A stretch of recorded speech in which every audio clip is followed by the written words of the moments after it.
Yes, welcome back to the channel. It's Sports Chambers. Today we're discussing track and field, and we're discussing the decision to have the women's 100 meters, all three rounds of the women's 100 meters contested on the same day, the opening day of the 2028 Los Angeles Olympic Games.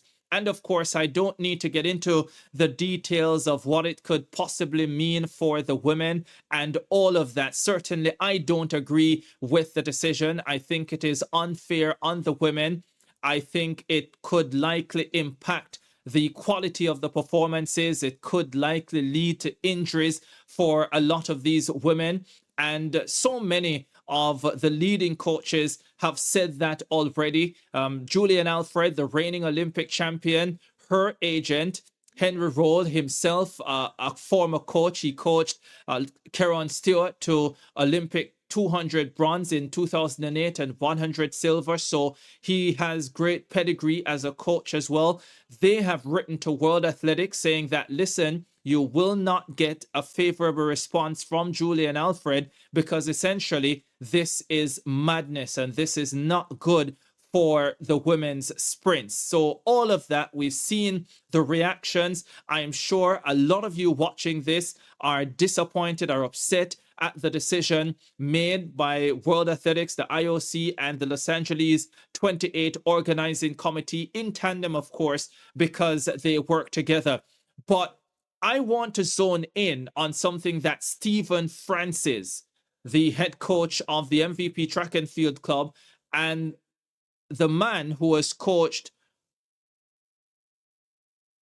four, I was going to say four of the last five Olympic champions, but he's coached the champion, the Olympic 100 champion, four of the last five times. Shelly-Ann Fraser-Pryce twice, Elaine Thompson-Herah twice. So he knows a thing or two about conditioning female sprinters for the Olympic level, for the global level, the Olympics and the World Championships. And essentially, what Stephen Francis said is that this decision continues an anti-female scheduling trend. And I fully agree with him 100%. He said that this has been happening for about the last 6 global championships.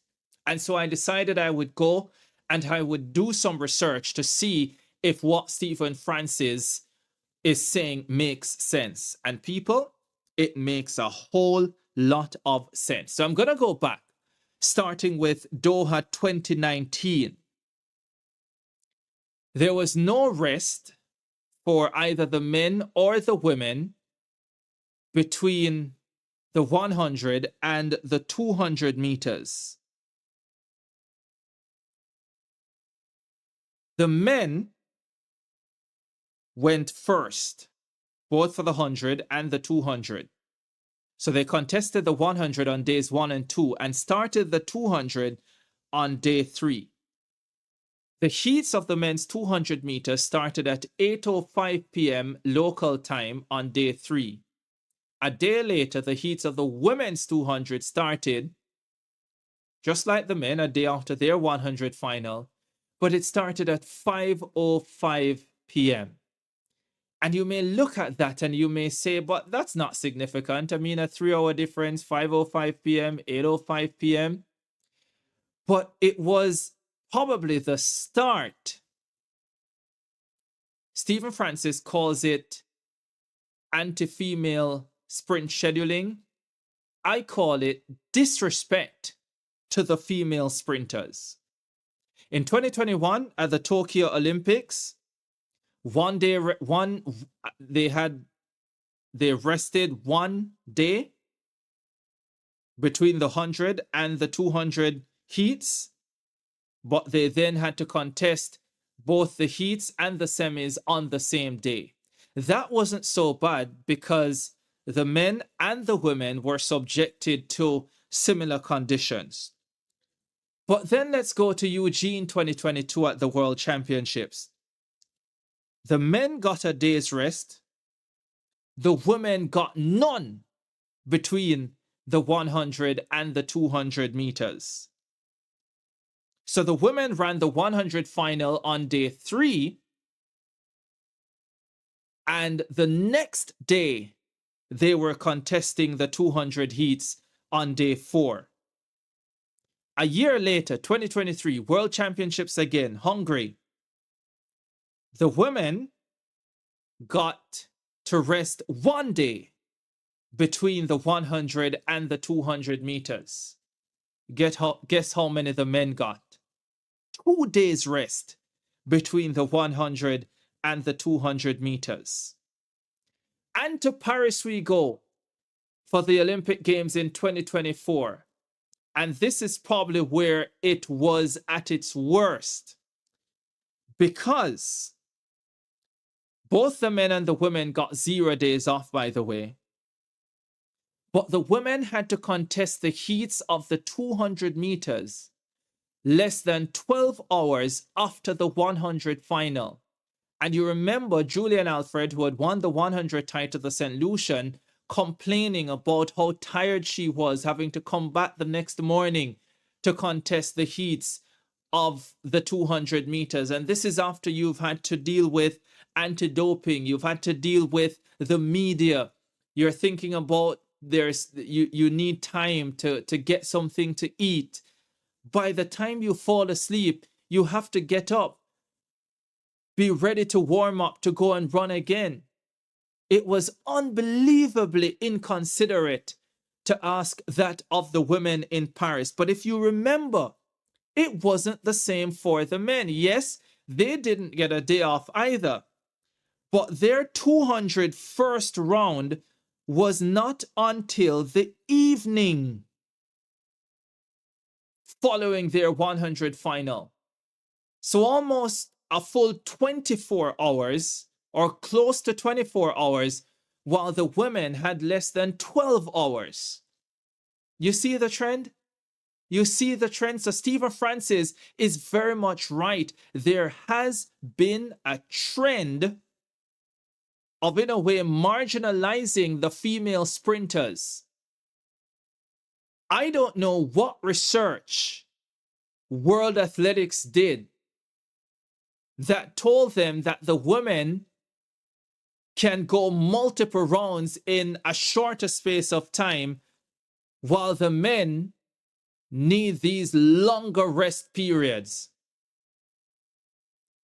And that is the thing that has really irked me about the decision for Los Angeles 2028. And then also as if to think, you know, we're all idiots, and to frame it in a way of, hey, we're going to have this massive occasion on the opening day of the Olympics where we'll open it with a bang.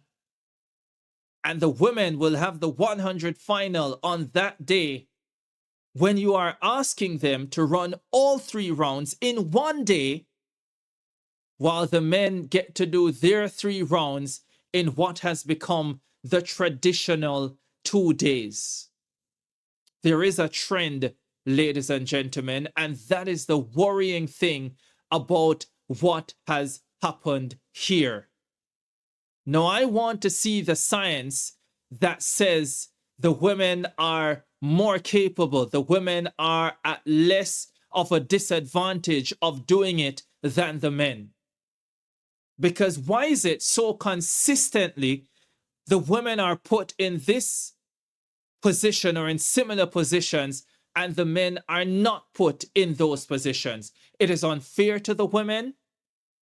It is as if the powers that be are saying that the performances of the women don't matter as much as the performances of the men. You're talking about giving the women their own stage, but you're putting them at a significant disadvantage. And it's not that it can't be done. Of course it can be done. They can run the 3 rounds in a day. But at what cost? At what cost? And then World Athletics has said, hey, we consulted athletes. I want the athletes they consulted to come forward. I saw a couple of quotes from Shakira Richardson, Dina Asher Smith. Nowhere in those quotes did they say, we agree or we believe it's a good thing that we'll have to go 3 rounds in one day for the Olympic Games in 2028. What is happening? It's not right. And as I said, it's as if the pause that we are saying the performances of the female sprinters are less significant than the performances of the male sprinters. And that is simply not true. It is simply not true. And I've shown you the trend. Stephen Francis obviously would have picked it up because he's had to deal with it firsthand. And this is where we are. And listen, it might not change. Not a thing. I don't expect anything to change for LA 2028. I fully expect that this will go through. Seems the decision has already been made.